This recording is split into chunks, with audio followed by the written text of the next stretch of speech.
Good morning. I'll convene the House Education Finance Committee today.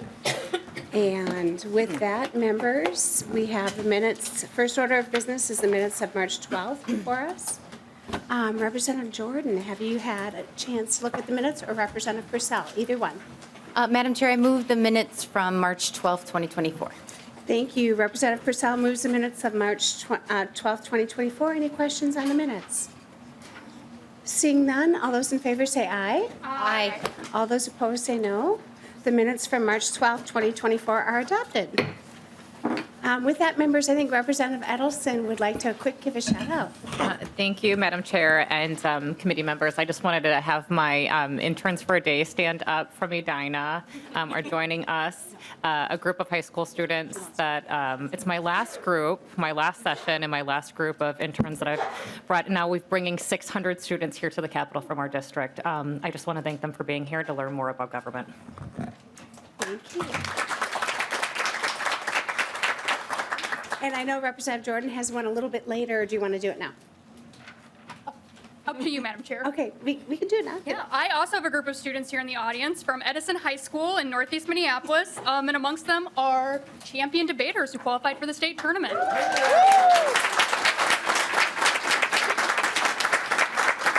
And Madam Chair, I am glad that I'm debating all of you and not them.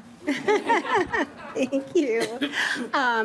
Members, we have our first order of business today. We're from Minnesota Department of Education. We're going to get an update on unemployment insurance for hourly workers. And with us, we have Kathy Erickson, the Director of School Finance. Please introduce yourself for the record and proceed.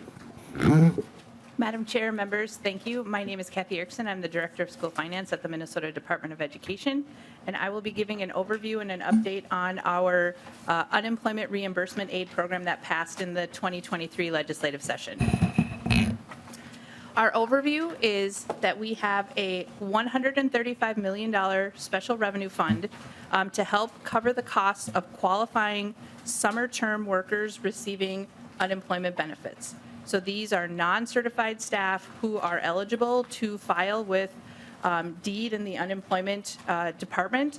And when those get approved, then school districts are billed for those on a quarterly basis, and then school districts will use this aid to help offset the cost of those new costs related to unemployment.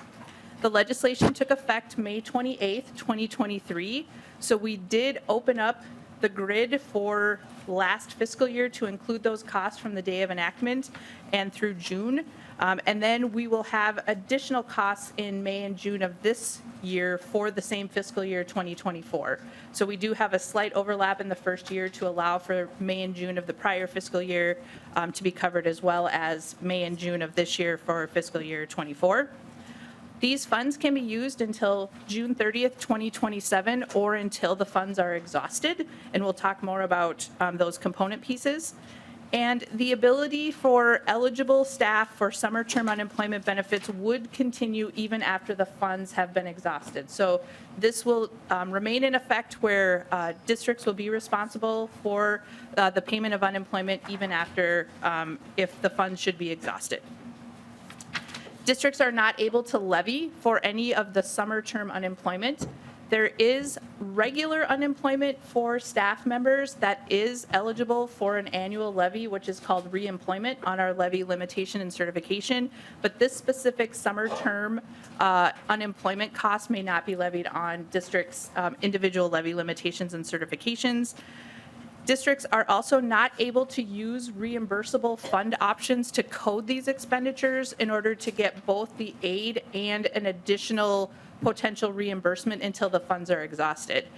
So right now, what we have at School Finance is that all districts submitting expenditures right now will get 100% aid reimbursement for all of those submitted costs through the aid, so there's no reason to add any extra eligibility at this time. Districts have to pay the majority of the annual unemployment costs in November, but the process relies on final data that we get as the final submissions through their finance submissions at MDE, and unemployment-specific funds will be looked at and finalized in January of 2025 for actual costs. So we received estimates right now where we were able to disperse some funds, but it'll always be based on actual reported expenditures by our LEAs, and then we will adjust any payments to that actual amount. That will be January of 2025. In October, we did a survey.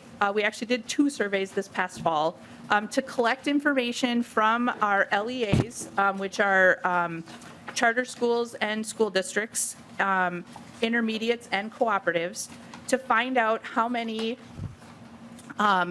eligible staff applied and their estimated amount of expenditures. Because of the timing of their bills versus the timing of when we get validated data to make a payment, we asked for this survey so we could provide a state aid payment at the end of November to coincide with these first bills that would be coming out from deed and unemployment. This survey that you see here is a summary of the results.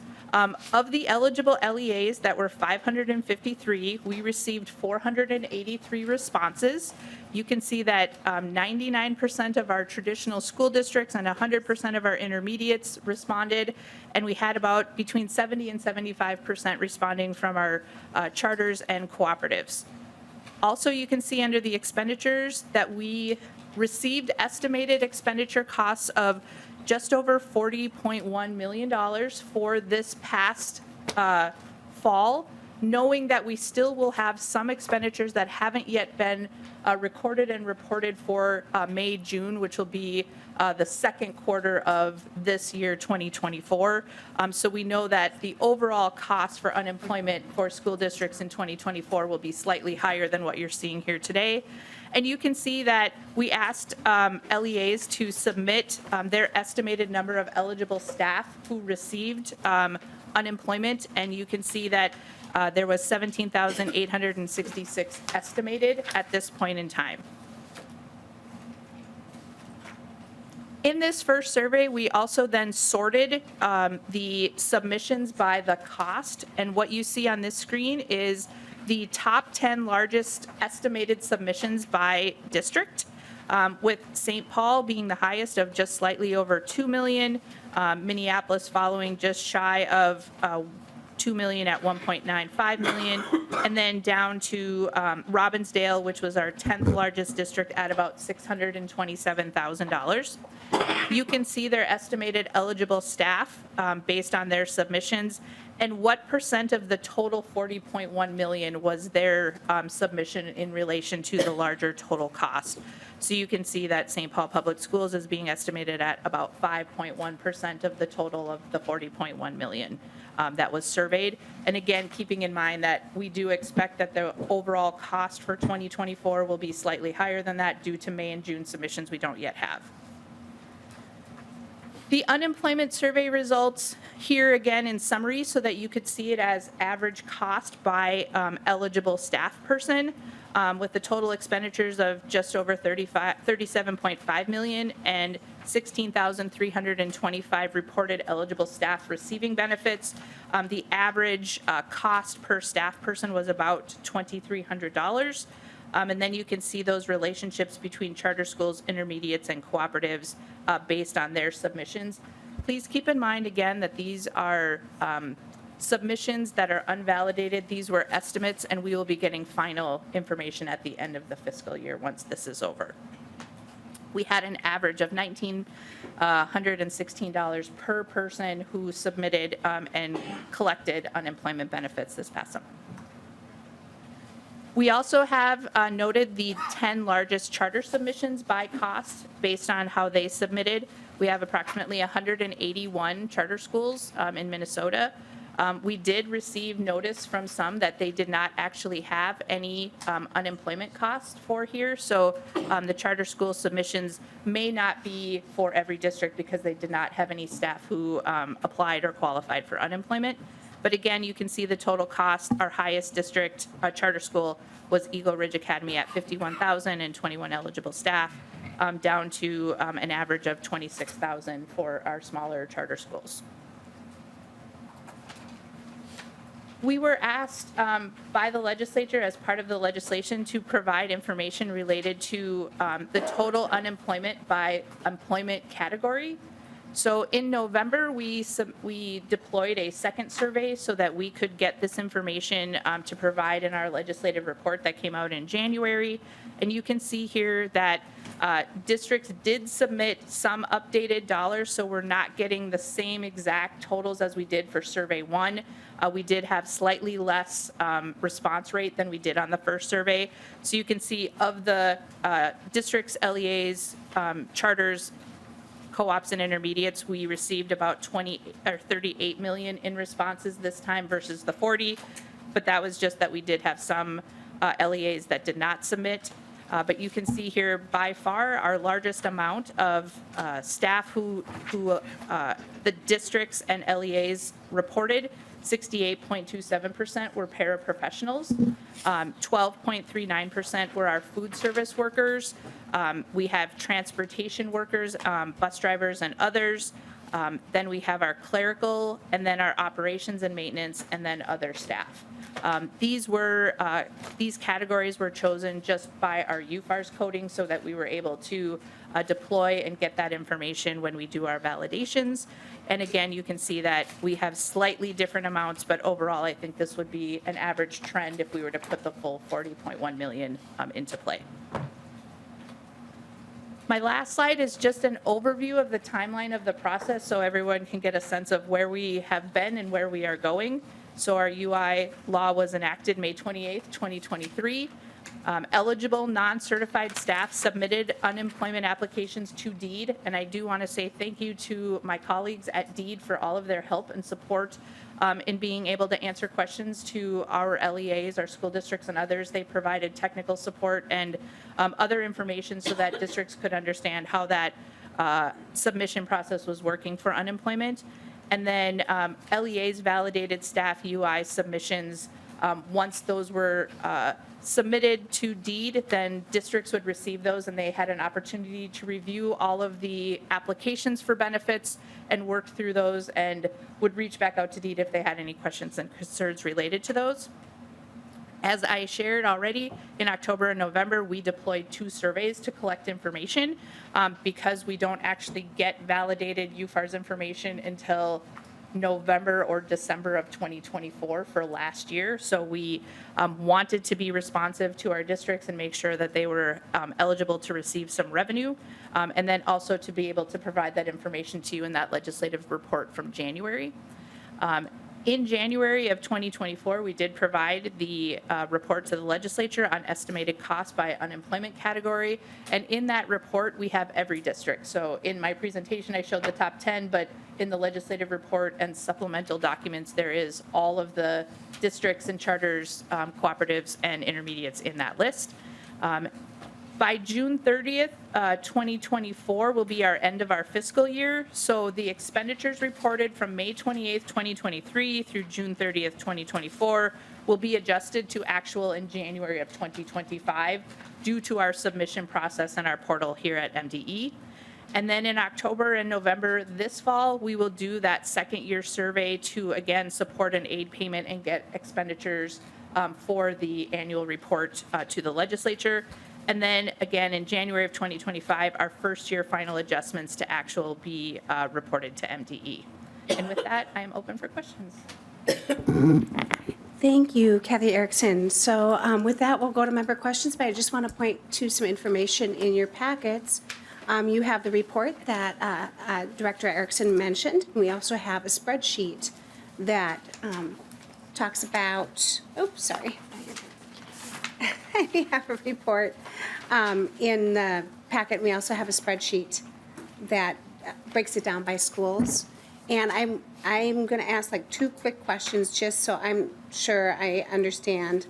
Like I look at one of my districts in Hopkins, and the numbers of employees are about the same as the surrounding areas that could qualify, but that cost was very low. But I also know that our district supplies summer school for some of the surrounding districts. So they had the ability to give people a chance to get a job, to continue their work.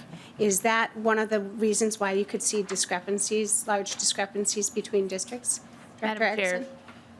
yes, we noticed that for certain districts and charters throughout the state, Many had different varying times where some staff may have participated in teaching summer school or other summer programs that ended, say, in July, and then took a shorter amount of time for unemployment reimbursement. And then we had others that maybe didn't participate and then were able to have a larger amount.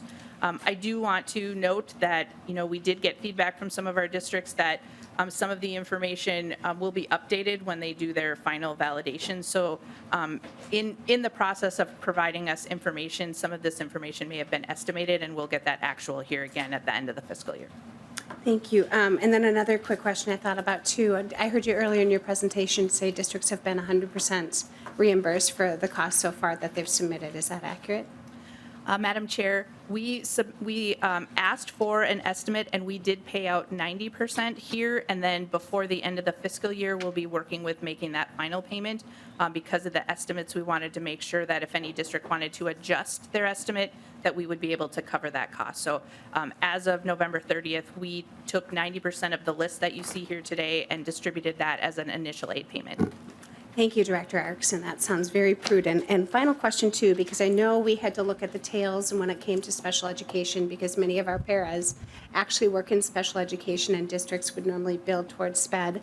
At what point does the special education formula begin to incorporate some of these costs, and how will that impact reimbursement out of the school UI aid account? Because I know there's some different levers that are working there at play. Madam Chair, this is a great question. The statute does not allow any district to claim any special education costs under UI until all of the aid has been exhausted. Looking at our trends as we got our first survey back of the estimated 40.1 million, we are working and looking at what we think the trends are for fiscal year 25 and 26.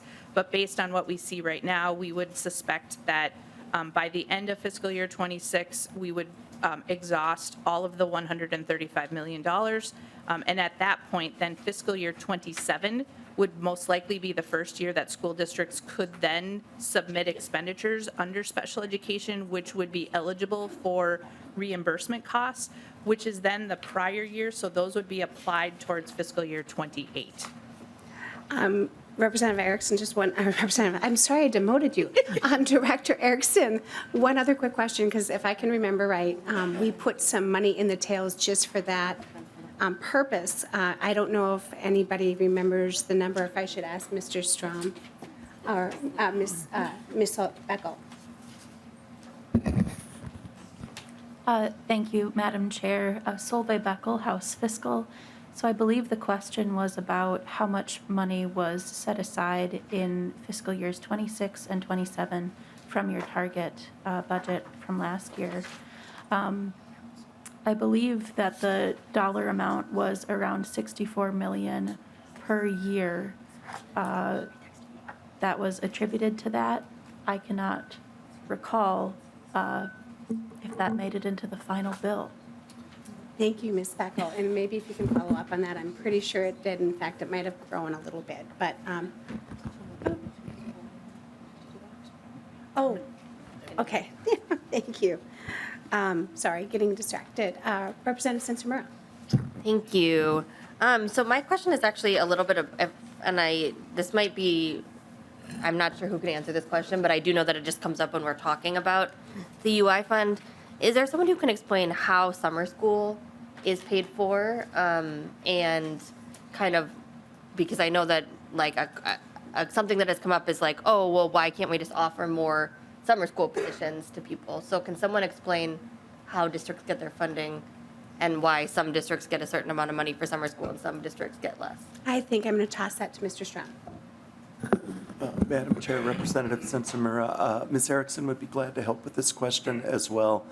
Since 1987, summer school's been funded outside of special categorical, and the thing that's used primarily is extended time revenue. And in order for a district to receive extended time revenue, it has to operate the program as an area learning center or area learning program style of program. That means that districts have to band together, except for the first class cities, in order to offer that program. It means that the classes that can be offered need to fit the criteria for ALC programs, so they can't essentially be enrichment classes or an additional foreign language or something like that. They'd have to essentially be classes to keep students on track. So there's limitations on the types of classes, there's limitations on the funding, it's capped, the extended time enrollment is capped at an additional 0.2 pupil units, so a fifth of a pupil unit to pay for the summer programming.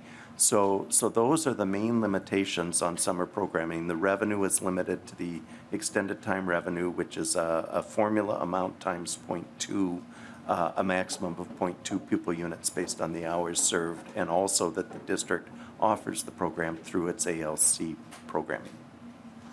Representative Sensenbrenner, follow-up? So I'm wondering, would it be possible to get like some kind of breakdown of, how many pupils across the state we're offering summer school to, broken down by district? And then I also know that it sounds like summer school programs vary in terms of length.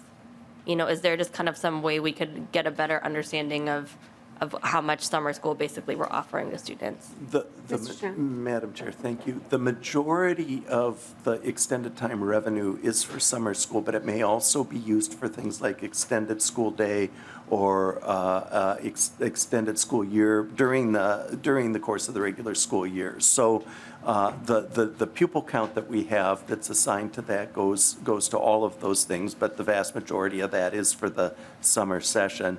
It's based on the hours, and each district can choose to offer a program. Maybe some are going to offer 5 days a week for 6 hours a day. Others may offer a 4-day-a-week summer program for 1 or 2 weeks more. So that design is all there. I'm happy to send you a printout, but keep in mind that because of the ALC structure, generally the host for that ALC is going to show all the spending. So you may see, for example, Detroit Lakes carrying a very large number, and its surrounding districts that are in the ALC with it carrying 0. It's really because Detroit Lakes is the host for that ALC, and it may have programming in more locations than just Detroit Lakes. So that's a short answer to that, but we're happy to provide you with that number by district, so you can see the extended time pupil count and revenue by district. Thank you. Thank you, Mr. Strom. Representative Bakeberg. Thank you, Madam Chair.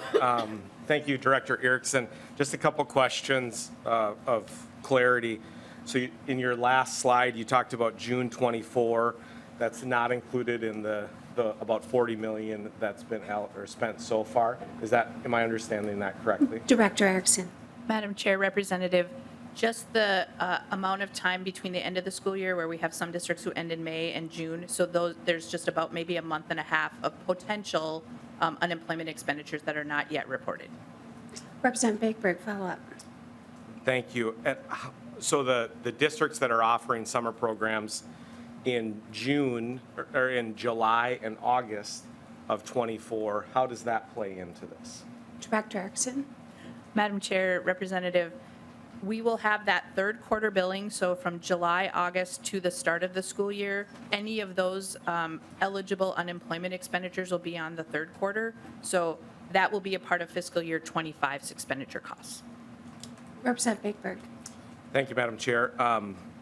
And then in your survey results, did the department ask for specific feedback from the school districts on the impact of this bill on their summer programming? Meaning, were they able to offer more programming, less programming? Was there any feedback on the impact on programming and ultimately kids? Director Erickson. Madam Chair, Representative, we did not ask those questions. Representative Bakeberg, follow-up. So I think that would be a fantastic addition to future surveys, to be able to get just accurate, factual impact on our local school districts in an anonymous manner, that they can just be transparent about the impact. Because as I would just back up and say, my mom was a para, and she intentionally chose to be a paraprofessional because she wanted to work with kids, number one, but she also wanted the schedule. So we put $135 million into the UI. That's about a 1.5% formula increase that we chose intentionally to not put on the formula and to put into this UI benefit. We could have put it into the READ Act to invest in literacy, and I saw that 70% of the people 70% of the people participating in it are paraprofessionals, and it would be great to have the data to see how did this program impact the programming in schools, because those paraprofessionals are the ones that are working with our kids in our summer programming to be able to get our kids caught up in reading. So this was an intentional, we allocated funds for this, and but we could have done about a formula and a 1.5% increase on the formula. We could have put $135 million toward the READ Act. We chose not to do it, and I think that's a mistake. Thank you, Representative Bakeberg. Director Erickson, real quick, when there's a lag time when schools, the reason why you were doing the survey was so that you could get money out of the door quickly. Is that accurate, Director Erickson? Madam Chair, yes. There is some conflicting language in the statute right now that we intend to correct, but we are only able to do final validation once we get those UFARs, and we do not get that information until December 15th following the fiscal year. And Director Erickson, you're not here from Deeds, so I can't ask you this question, but maybe it's a follow-up for later. I know there's also a lag between businesses or districts that are actually charged, so that bill does not come due immediately. With that, I think I have Representative Kresha. Thank you, Madam Chair, and thank you, Director Erickson, for being here. So this is the law. We're a finance committee. We will be dealing with finance and as resources get allocated and expended. So, Mr. Strom, a quick question. Just I'm pretty sure I'm clear on this, but I just want to put on the record. So we allocated $135 million in the UI fund. That can only be used in the UI. That's a categorical, right? I can't. And the scenario would be I couldn't. You mentioned extending time revenue. If I wanted to offer somebody a job and extend their employment through the summer, I cannot tap into these to do that. I have to go to other categoricals, general fund, extended time. Is that correct? Mr. Strong. Madam Chair, Representative Kresha, that's correct. This fund is only for reimbursement for that purpose through the end of '27. It's set aside one-time appropriation in '24 that's set aside through the end of June 30th, '27, and that money is only for the reimbursement of the claims. So couldn't be used for other purposes if a district were to design its schedule or its summer employee practices separately or differently. Lead Kresha. Thank you. And so with that, as we look forward, looking ahead, because we will have, this committee will exist again next year with a different budget cycle. We get back to 2 and 2, maybe, get back to days of not this large of one-time funding that we saw. We'll be in a situation where, let's say we have to put 2 and 2, or whoever's in this committee, they have to put 2 and 2 on a formula. If they don't allocate to the UI, those UIs will have to come from a different place. That's correct, right? Mr. Strong, do you want to look in your crystal ball? Madam Chair, Representative Kresha, it gets cloudier. The short answer is yes, with the exception of about half of the employees who are going to be in the special education formula. Those ones, once the special ed funding picks up, Ms. Erickson could speak to this, but I believe about 80% of the paras are expected to be special education paras. Okay. And so then their costs, and that's about half of the total employees that claimed in the survey data. So their costs then would roll through the regular special ed formula for each district. And presuming an average district gets 60% of their special ed funding through the direct funding, and then half of their cross subsidy picked up once we get to that point in '26, then really about 80% of half of the employees would be covered through the regular special ed reimbursement. So it'd be the other employees outside of special education paras and that 20% of special ed costs that would not be covered. Thank you, Lead Kresha. One more follow-up. Yes, thank you. Just a couple quick things. So, and what I'm really trying to set the stage for is our conversations down the road. And Director Erickson, maybe you can. So, assuming fast forward 16 months, whoever the legislature is, well, let's say we've allocated or there's been allocated 700 million, which is a number that 800 million, sometimes a big one. If that legislature doesn't set 135 million aside, those dollars are going to have to be accounted for somewhere else, because this will still exist. It's the law. That's what just happens. But what I'm really looking for is I'm thinking is that puts that legislature or that governor in the position of either earmarking for the 135 or letting it come from local scenarios or the general fund. Could we move general fund to pay for this Mr. if Strong. we had to? Madam Chair, Representative Kresha, yes, the general fund is the fund that's used That's what I to thought. pay unemployment insurance.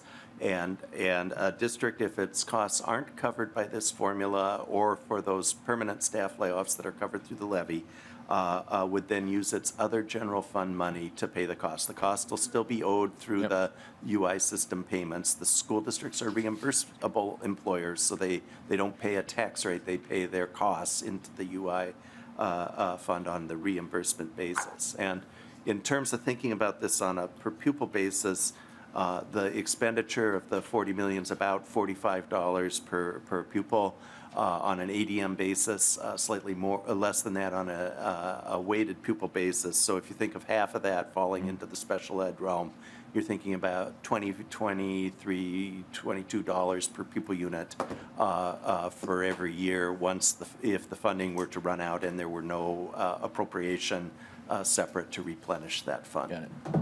Thank you. And I do have one question. We're just doing an overview, and some of these questions can be taken outline. I don't want to relitigate UI right now, so we just wanted to get a report. But go ahead, Lead Kresha. And I appreciate that, Madam Chair. And I'm not trying to relitigate. I'm really just looking ahead, and I just want to get them on the record. So here's what I'm seeing, and as I'm thinking ahead for whoever's on this committee, we have a scenario. This is the law. Directing forward, we would have to earmark and appropriate, so it's there. I get that. My question, and these are things we may even have to fix. We can't move money from UI to general fund, but we can go the other way. So we create a scenario where a school district, as they're balancing the budget, may be making difficult decisions about where they're going to put the money. Like, for example, if school districts could pay people to do things over the summer, they can't draw from the UI, but they can draw from their general fund. So we create an imbalance there, and we put districts, I'm just trying to help them. I'm not trying to take the program away. I'm just trying to make our districts get there. So my question is two things. Do you think it would be beneficial to allow some flexibility there, Director Erickson? And the second thing is, just so we know, what would be the process in case, and I hope there isn't, in case there's a fraudulent claim, in case somebody tries to use this in ways they shouldn't? Does DEED handle that, or does that come back on you? Director Erickson, the second question was more directed to you. The other one was a hypothetical. I don't feel comfortable letting the state agencies answer. Director Erickson, do you want to talk about the fraud oversight? Madam Chair, Representative, our intention after each validation year in working through these processes would that there could be audits available into future years, so that's how we would address that. Thank you. With that, I think we'll go to Representative Greenman. Thank you, Madam Chair, and thank you. I really appreciate this report, and I think, when we were drafting this bill, one of the reasons we asked for this report and put it in is because there was a lot of confusion about what it would cost. It was a new program. UI is not a new program, and this is sort of the last exclusion left, and so we had some data, but we looked at Illinois and other things, and so I appreciate this, and also the speed with which you guys, which you did it, and so I look forward to using this data. And I want to just clarify the numbers, just because I'm a lawyer, not a numbers person. But what I heard us saying is that, and I'm maybe going to look to you, Tim Strom, and you all, that the resources we put in the UI reimbursement account, the $135 million, which will be there until they're exhausted, will likely, if sort of things are on track, be there until the end of fiscal year 2026. Is that correct? Director Erickson. Madam Chair, Representative, we don't at this time project that the full amount could cover 26, but there would be, we think, some funds available in fiscal year 26. Representative Greenman. Thank you, Madam Chair. Okay, and so when that runs out, like 2.5 years later, then, and this is, I think, what I'm looking to terms from, because I spent a lot of time this fall figuring out what we had to do with the budget and the spreadsheet because of the interaction with the SPED cross-subsidy. We had to budget for those, and I want to make sure I'm saying this right, but those paras who are working in special ed who would be picked up on the formula. Is that right, Mr. Strom? Mr. Strom?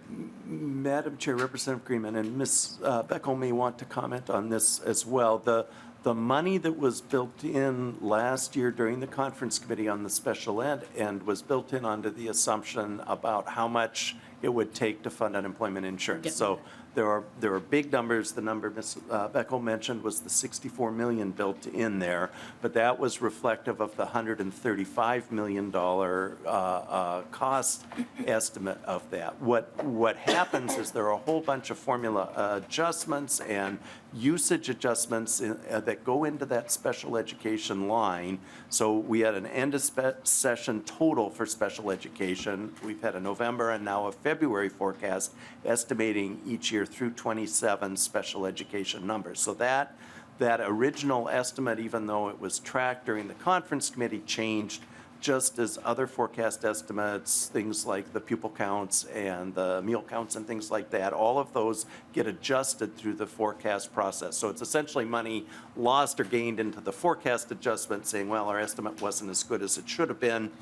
Sometimes the number goes down and sometimes it goes up. But that's sort of the short answer on that. If you want the details of the $64 million, Ms. Beckel, I don't know if we've salvaged those from our memories from last conference committee on what years we had those applied to. Ms. Beckel? Thank you, Madam Chair. Solveig Beckel, House Fiscal. Yes, so I believe the reason we had the reason the bill had 64 million, the spreadsheet for the bill had $64 million set aside per year in the tails for a total of $128 million in fiscal years 26 and 27 was because we were factoring in that 1-year delay for special education reimbursement.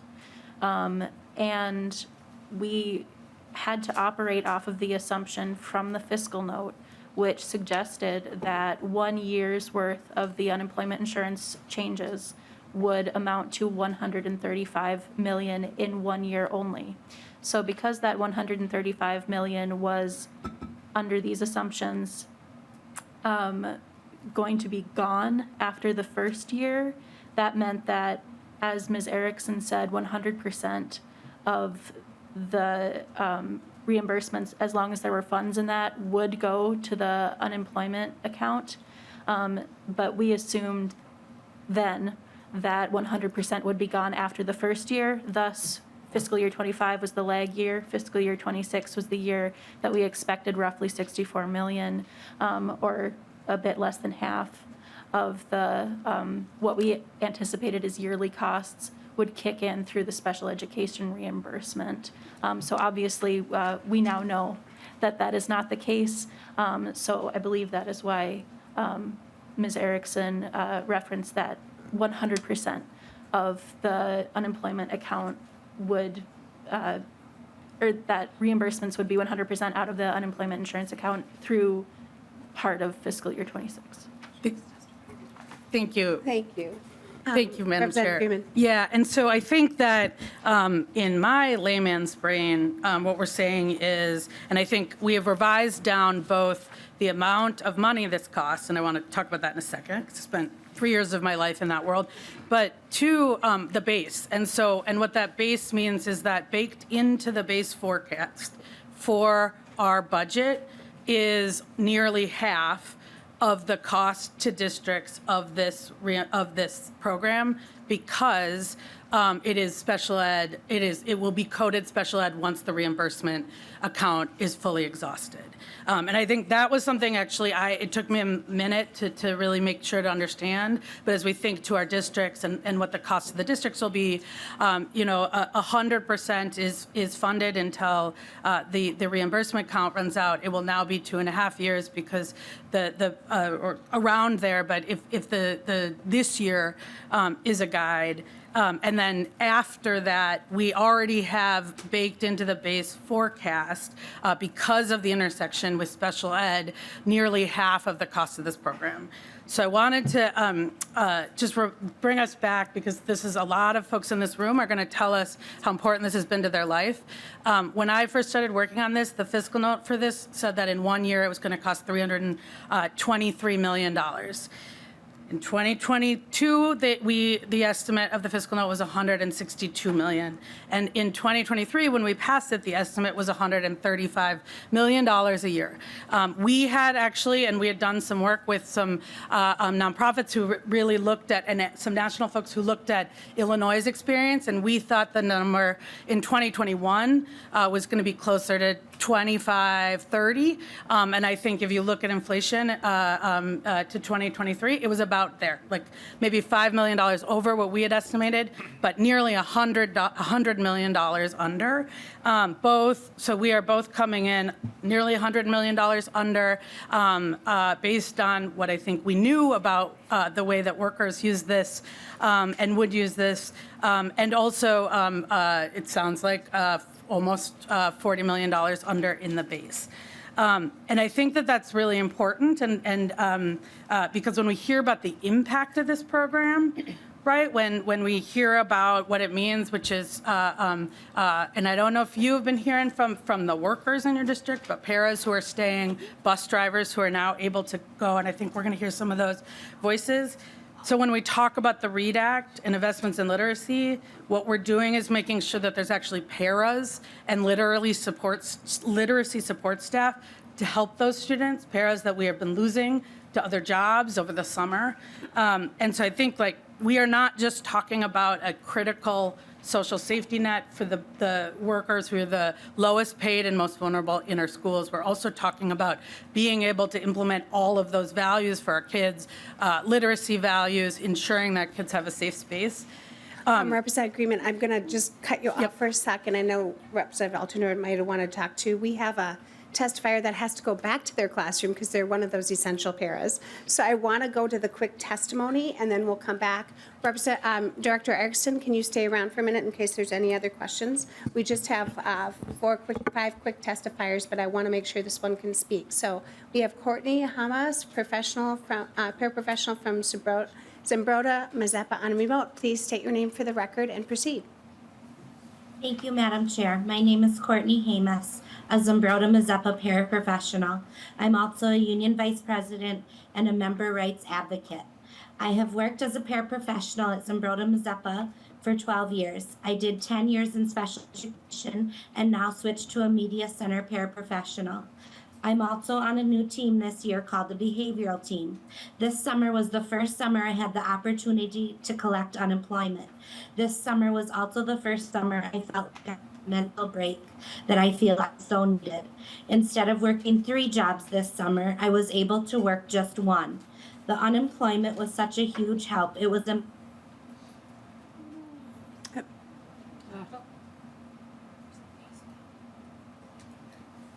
Sorry, folks, we're having a few technical, oh, here she goes.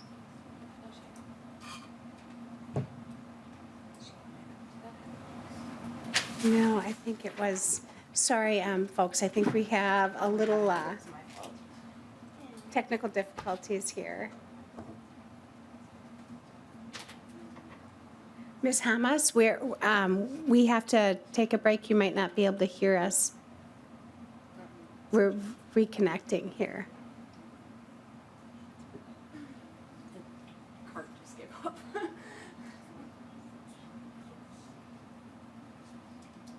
Well, maybe we could have the next 2 testifiers come down to the table while we're waiting to get the remote back up. We have Sarah Cook, who's a parent from Roseville, and Dawn Petersdorf from Stewart. Oh, here she's back up. Ms. Moss, we just lost you for a minute because technical difficulties on our end. Oop, and we lost you again. We'll figure this out. So why don't we go to Sarah Cook, and then we'll go to Dawn Petersdorf, and then on deck is Lisa Zach and Kat Briggs. You can both come down at the same time so we can get moving. Thank you. Please state your name for the record and proceed. Thank you, Chair Joachim and members of the committee for this opportunity to testify today about the life-changing legislation that you passed last year. And I want to also thank Representative Greenman for championing this bill. My name is Sarah Cook, and I am the parent of a special needs student in the Roseville School District. As some of you might know, routine and stability are really important to my son Miles and to students like him. Just like many of us, children with special needs feel more confident and secure when their daily activities and the people who help them and lead those activities are familiar and predictable. Research has also consistently shown that confident, secure students learn better. In elementary school, Miles and my family were fortunate enough to have the same special education paraprofessional with him from kindergarten through 5th grade. Miss Beth knew Miles and our family inside and out. She knew that redirection was the best way to get Miles to come inside from recess if he refused, and that talking about Star Wars, Marvel, superheroes, or Minecraft help him calm down when he gets upset. She also knew what he was capable of and pushed him when needed. Miles loved Miss Beth like a family member, and so did we. Unfortunately, what we experienced with Miss Beth is extremely rare, and it hasn't happened since. Miles is now a freshman in high school. Most families like mine experience a lot of instability with their child's special education team. We never know who will be there year to year. More than likely, at least one para will choose to keep working their summer job at Walmart or Pizza Hut instead of returning to the job they love because it is a bigger and more stable paycheck. Making paras and other hourly school workers eligible for unemployment insurance in the summer is helping keep more of them in the profession and giving kids like my son Miles more stability in the classroom. I've heard stories in my district of paras not having to work multiple jobs in the summer, this past summer, just to make ends meet, and coming back to school in the fall feeling recharged instead of exhausted and stressed about their finances. I've also heard of entire teams coming back to the classroom for the first time in more than a decade. That's incredible. The financial safety net provided by unemployment insurance is making a difference. Thank you again for passing this life-changing financial safety net last year. Hourly school workers keep our schools running, and they deserve all the support and economic security we can give them. Thank you for your time. Thank you. And members, I just ask folks to keep it tight to 2 minutes. And then also thank you all for being super flex with the cart. We're going to also be flipping the bills. Representative Newton's been here for a while. So after we're done with this and some questions, we'll go to House File 4453. But with that, I'll go ahead, state your name for the record, and proceed. Thank you, Madam Chair and members of the committee. My name is Dawn Petersdorf. I am a proud First Student bus driver and union shop steward for Teamsters Local 638. I've worked for First Student for 14 years, and as you all know, up until the summer of 2023, I could not collect unemployment during the summer months. Our work during the summer is limited, and not everyone is available to drive. Even if you are able to get driving routes, they are limited hours, and there is still a full month without work. Having to figure out how to cover expenses ahead of the school year is very difficult. Because of the lack of work, there is a lot of turnover, making it not only hard to retain drivers, but causes us to come up short for drivers while taking more time to train new people. I have been fortunate to be able to drive in the summer. This incredible policy allowed me to supplement the summer school hours that weren't enough to cover my expenses. The final month where there is no school, I was able to collect unemployment and continue recovering from an injury from the previous year. My coworkers and I were able to simply survive the summer rather than scramble to keep food on the table and the lights on and keep a roof over our heads. I am grateful to the legislators who worked so hard to get this bill passed and for all your work to maintain this necessary benefit for hourly school employees. Thank you. Thank you. And I think we have Courtney Hamas still online to finish the last minute of her testimony. Nope, she had to go back to school. So now you are all getting a taste of what it's like to be a paraprofessional in our schools. And I think my training as a para has helped me do this. But we do have Lisa Check remotely. Why don't you go ahead and state your name for the record, and then Kat Briggs is up on deck. Go ahead, state Good your name morning, for the record. Chair. My name is Lisa Zeck. I'm a field service support technician for St. Paul Schools, and I've worked in the district for about 20 years. My job is to make sure all the technology at two schools function properly. So I fix the laptops, the iPads, all the technology that helps learning happen. And I wanted to provide some insight into how important it was for me and for my coworkers to finally have access to unemployment insurance last summer.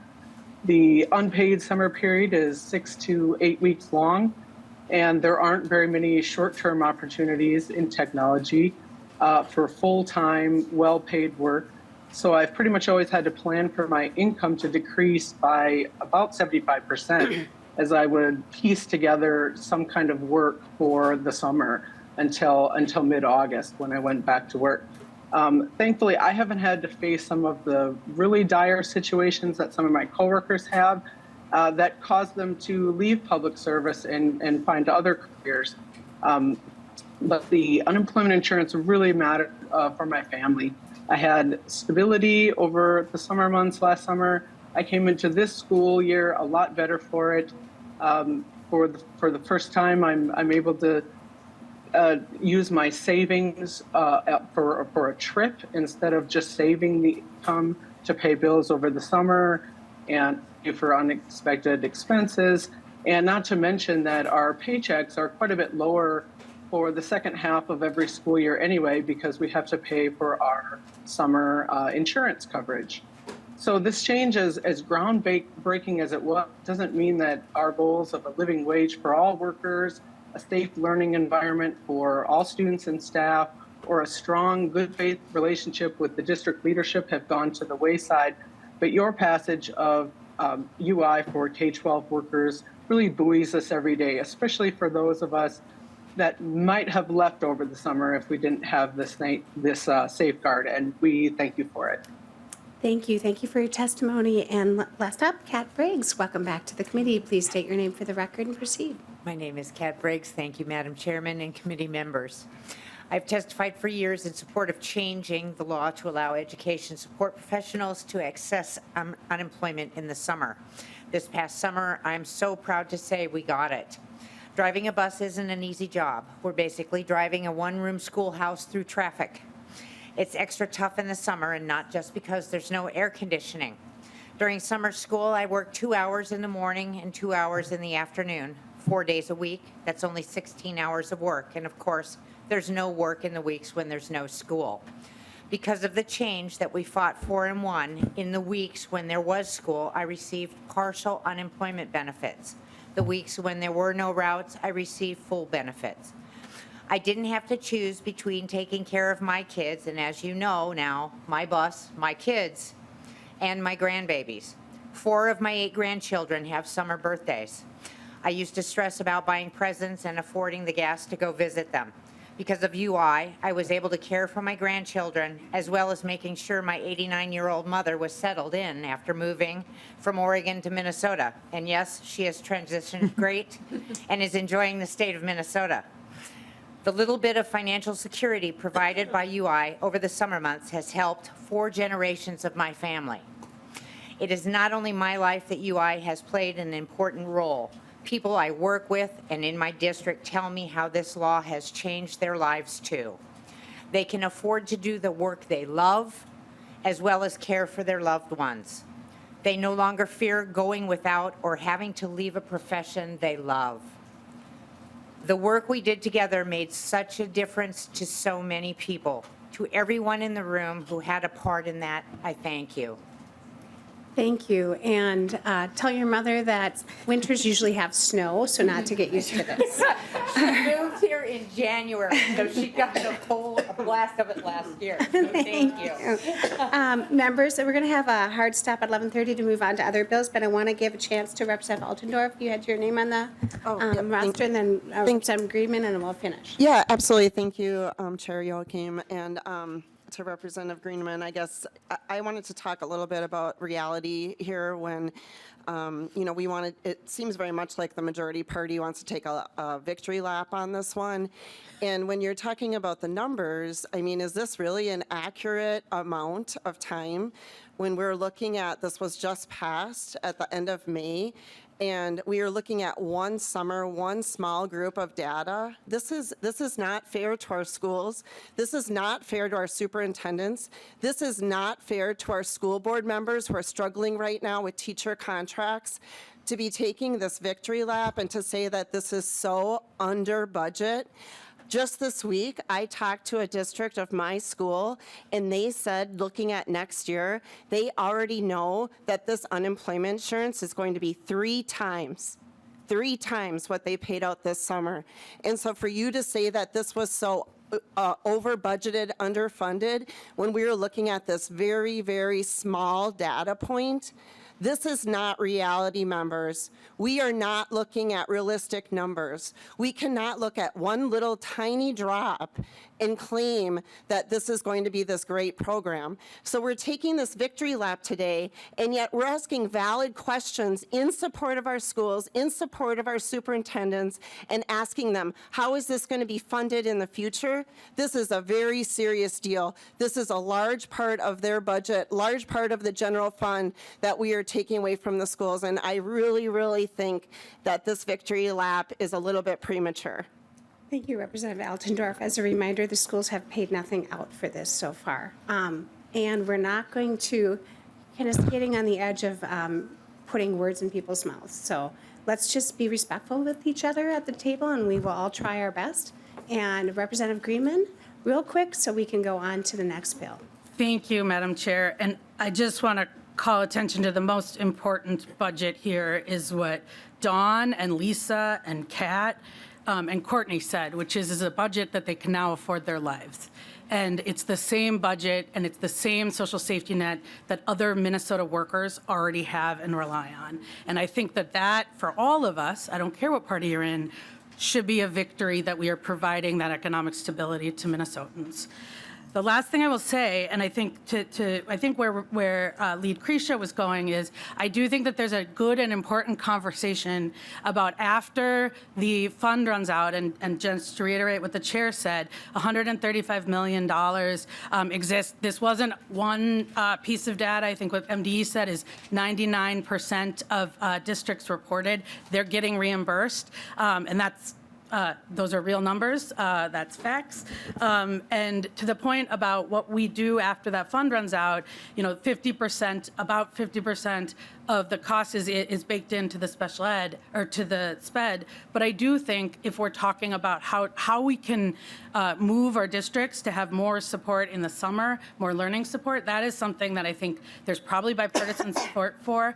I know that the workers I talk to, UI is only a partial wage replacement. It's only half their work. And when folks are making $20,000 a year, they want to be working full-time in the districts too. What you hear is they can't.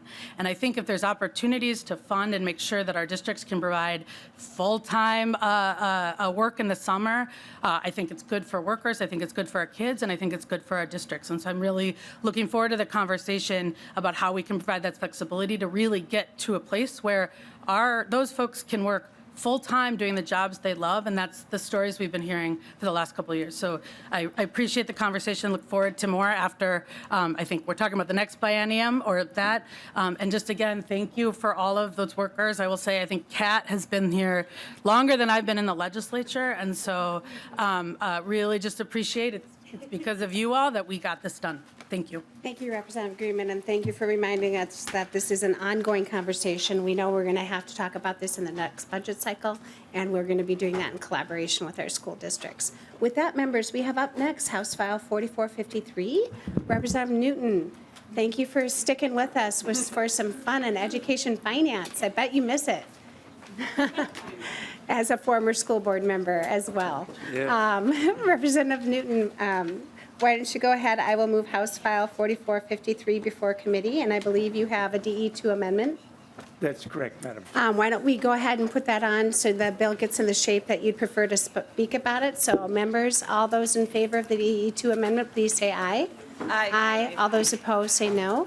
The DE2 amendment has been adopted. And with that, we have House File 4453 before us with the DE2 amendment. And members, we will be, the motion is to lay this over for possible inclusion. So Representative Newton, go ahead. Thank you, Chair Yoakim and members. First, I'd like to preface this by thanking Tim Strom, who's been pulling my irons out of the fire for more than 16 years on school issues, and you as well, Madam Chair, for working with Chair Kunish in the Senate on this bill.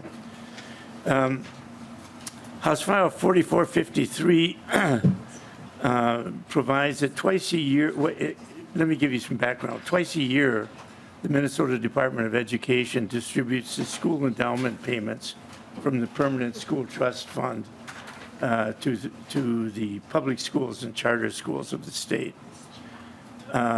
This endowment distribution ran about $49 million last year. I think it was about $58 per student for every school.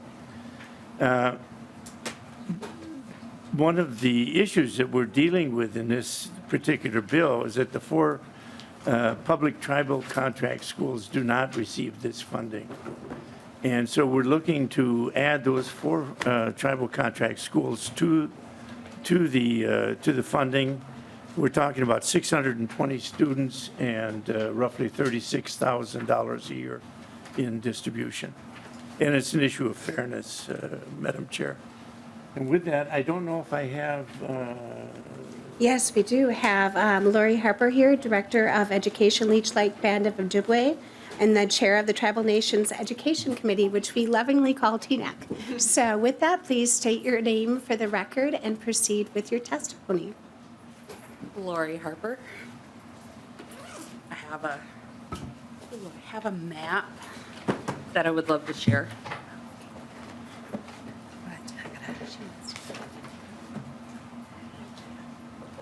You know,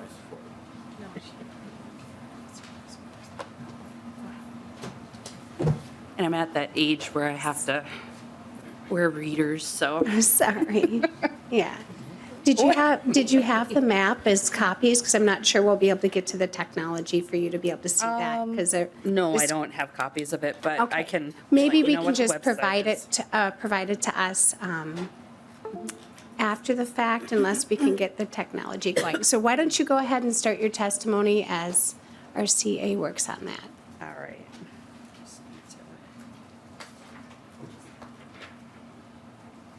Okay. And.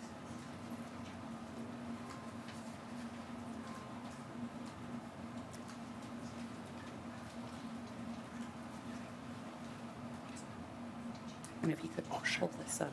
Mr. Strom, while we're doing this, why don't you quickly go ahead and walk through the DE2 to let folks know what's in there?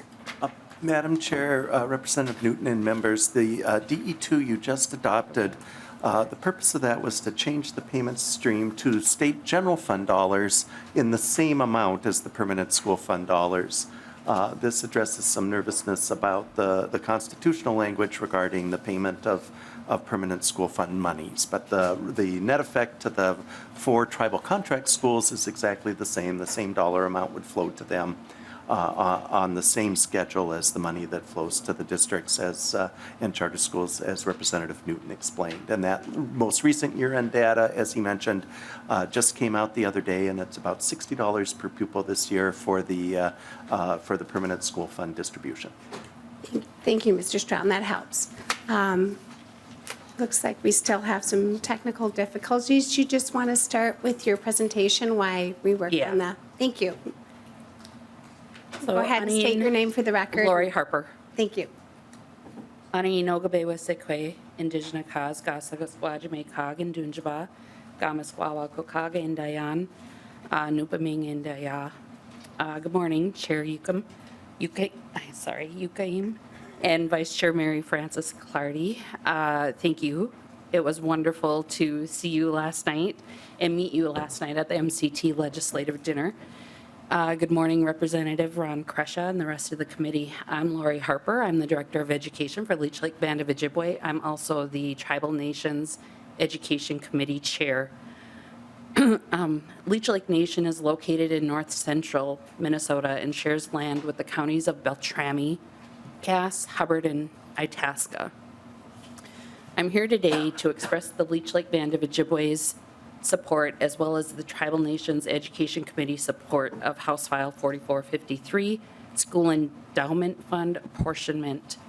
The School Endowment Fund, as it is referred to by the Minnesota Department of Education, or the Permanent School Fund, as it is titled on the Minnesota DNR websites, is a trust fund created by the Minnesota Constitutional Article 11, Section 8, and designated as a long-term source of revenue for public schools. The fund consists of A, the proceeds of lands granted by the United States for the use of schools within each township, B, the proceeds derived from swamp lands granted to the state, C, all cash and investments credited to the Permanent School Fund, N, to the Swampland Fund, and D, all cash investments credited to the Internal Improvement Land Fund and the lands therein. Lands that benefit the Permanent School Fund are known as school trust lands.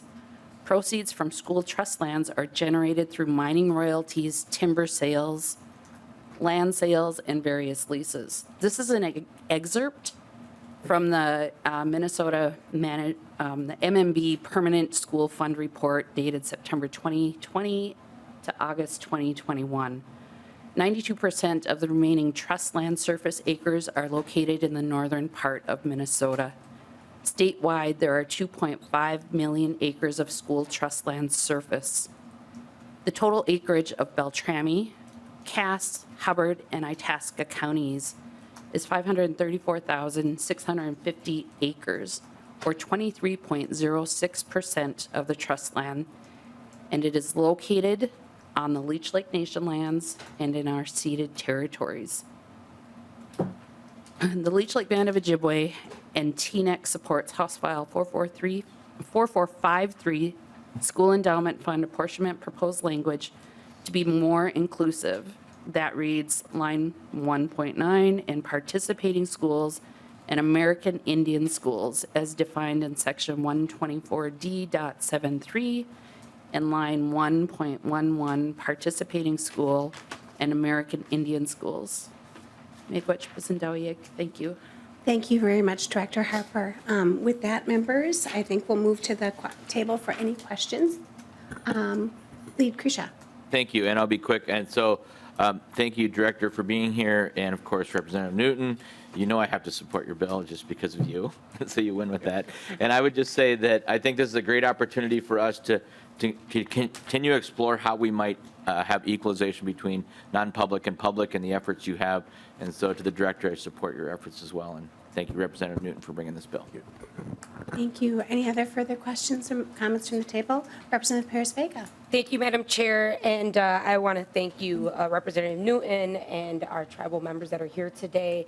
I don't have any questions. I just want to highlight a conversation that happened yesterday while we were all breaking bread in circle with District 2 Representative White Earth Nations, Eugene Summers, in a question that I had asked him, what can we do from the state in our positions to support our tribal nations? And it all went to supporting education and supporting our youth, that's how we can bring restorative healing, how we can recognize history, how we can honor the ancestors and the people of this land, but also how we can create the leadership of education and opportunity through the next 7 generations. So thank you for bringing this and for mapping it out as best as you could, and for the continued all tribal education and youth programming that we deserve to fight for, whether we're there, whether we're tribal members or not, but that we're recognizing the true leadership of what's going to be from the land of the people. Thank you.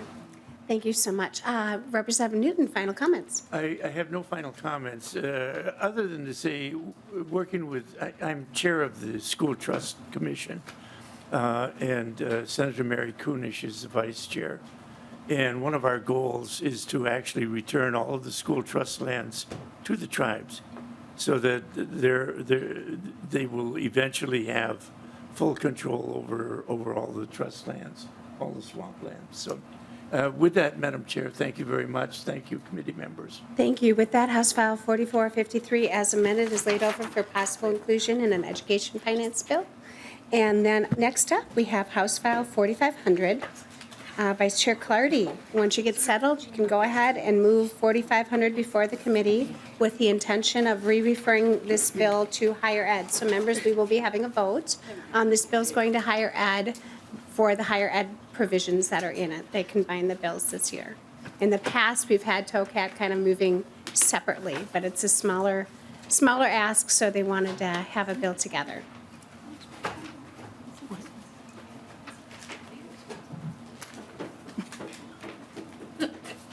And we'll just go ahead and push another chair up so that we can have both the testifiers ready to go.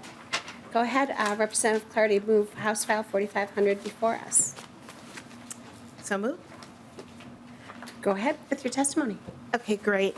As a teacher for 28 years, I can assure you this bill has a special importance to me, not only being a teacher of color, but having a daughter that entered the school system, and for me, it was a clear need. So it's not just the BIPOC community that benefits from having teachers of color, but it's like all the communities. So that's why I'm here to support and author this bill. This bill is not brand new. It is a new version. So this is the 8th legislative session that it's been presented in, and it's been authored by the Republican Party and the Democratic Party. So we made lots of gains last year as far as like some historic investments. And in addition, the policy provisions in the omnibus bill helped ensure that there were solid returns on the investments. So the two main purposes of this bill is closing the opportunity gaps as far as like as far as recruiting and preparing teachers and employing them and retaining them in the system, and also increasing investments in 3 impactful programs, which would be one-time funding.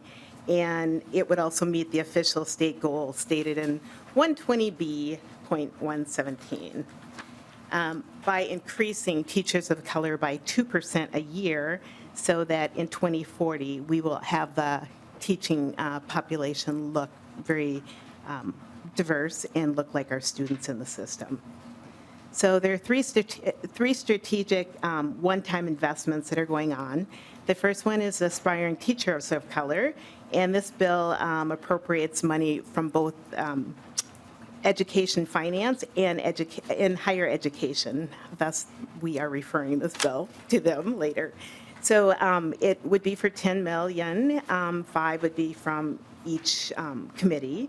And it serves the needs of E12 and higher education. It also establishes the needed scholarship program that's in statute with some minor edits on the language from 2023 for higher education to increase the teachers of color. And then also, like right now, there's about 2,000 BIPOC teacher candidates that are enrolled in preparation programs. So this proposed investment from our committee would provide about 500 annual scholarship, up to $10,000 as an investment in aspiring BIPOC teachers. The second one is the teacher mentorship and retention grants. And this bill seeks in addition one-time appropriation of $5 million for fiscal year 2025, and $9 million would be requested from 47 applicants. And then finally, the collaborative urban Greater Minnesota Educator Grants, COGMAT, and I should know that one because I was a Q teacher myself. So this bill seeks an additional one-time appropriation of $1 million for fiscal year 25. So, and I have some testifiers here, Chair. Thank you. We'll go to the testifiers. Quantel Crawford, why don't you go ahead and state your name for the record and proceed. Good morning, Chairman and members. Thank you for coming to hear us out today. My name is Quantel Crawford, and I am a teacher candidate at the University of St. Thomas's graduate level Suitor program, which is paired with St. Paul Public Schools. This means I take classes full-time as well as work full-time as a special education teacher in St. Paul's Public School Hazel Park Preparatory Academy over on the east side of St. Paul. Growing up, I was fortunate enough to have parents who valued contributing to their community by dedicating their life's work toward advocating for the well-being of their neighbors, friends, and family. As a social worker for the Ramsey County, my mother taught me the value of helping others navigate complex social systems in order to advocate for themselves and their needs in life. As the president of the North Area Football Association, I saw my dad's leadership, love, and creativity change how 10-plus years of hundreds of St. Paul youth think of themselves, adding value to the important societal concepts such as goal setting, teamwork, and working hard in order to accomplish your goals. All I've ever wanted to do in my life was make my parents proud. Now, due to the blessing that has come in the form of the Aspiring Teachers of Color Scholarship, I'm able to overcome the staggering financial difficulties previously preventing me from pursuing my dreams. Namely, my dream of making my parents proud by taking the torch they lit and keeping the flame alive, acting as a leader in my St. Paul community. This is something I would not have been able to afford if it weren't for the scholarship's financial contribution. In fact, this is not my first attempt at getting my teaching license. During my undergraduate experience, I was a double major in the fields of sociology and education. However, I was forced to drop my education major due to the final student teaching experiences requirement to teach for an entire semester full-time with no financial compensation. I could not afford this, and I was already working full-time to pay for my schooling. Therefore, I implore you to please support the investments proposed in this bill to increase teachers of color. Thank you. Thank you. And Lakita Bruce, please state your name for the record and proceed. Good morning, Madam Chair and members. My name is Lakita Bice, and I am a teacher candidate at Metro State University for K through 12 special education licensure. I also work as an English teacher on a Tier 1 license currently at St. Paul City School, which is a charter school located 2 minutes from where we are. I am proud to say that in my current role as an 11th and 12th grade English teacher, many of my students have said, "Miss Lakita, you are my first Black teacher." That made my heart warm, but also a bit saddened because children deserve the right to see a representation of themselves in the teachers that educate them. My hopes is that I encourage them and they are able to see that being a teacher of color is possible. I am also a mother of 5 wonderful children, and as a parent, I wanted to serve as a role model to my children. I knew the key to my family's success would be me graduating from college with my first degree, but now here I am going towards I'm in graduate school to earn my Tier 3 teaching licensure. Now, college looks different at 30-plus years old with children. It is challenging working a full-time job, paying bills, all while trying to attain a higher education goal. The academic rigor of college and grad school was not the part I was afraid of. It was the cost. Without scholarships and grants, I would not be able to attain my associate degree that I got from St. Paul College, nor my bachelor's degree in human services that I attained from Metro State University. This semester, I appreciate being awarded scholarships for teacher candidates of color because it helps me pay for tuition and books.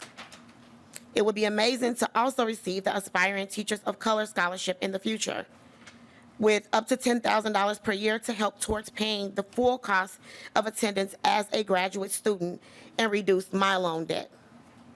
In my school, I see a lot of future educators of color, but we need the investments proposed in this bill to support us becoming well prepared with Tier 3 licensure. Most of them won't be able to do it without the investment proposed in this bill. Please support the additional funding proposed for the Aspiring Teachers of Color Scholarship Program and other grant programs. Thank you. And I am so sorry for mispronouncing your name. No. And thank you very much both for wanting to go into the teaching profession. With that, members, just a reminder, we're going to be voting on this bill to move it to higher ed so they can take a look at it. We still don't have targets, so we'll still retain the education portion in our committee to look at once we get those targets. So with that, members, are there questions from the table? Representative Edelson.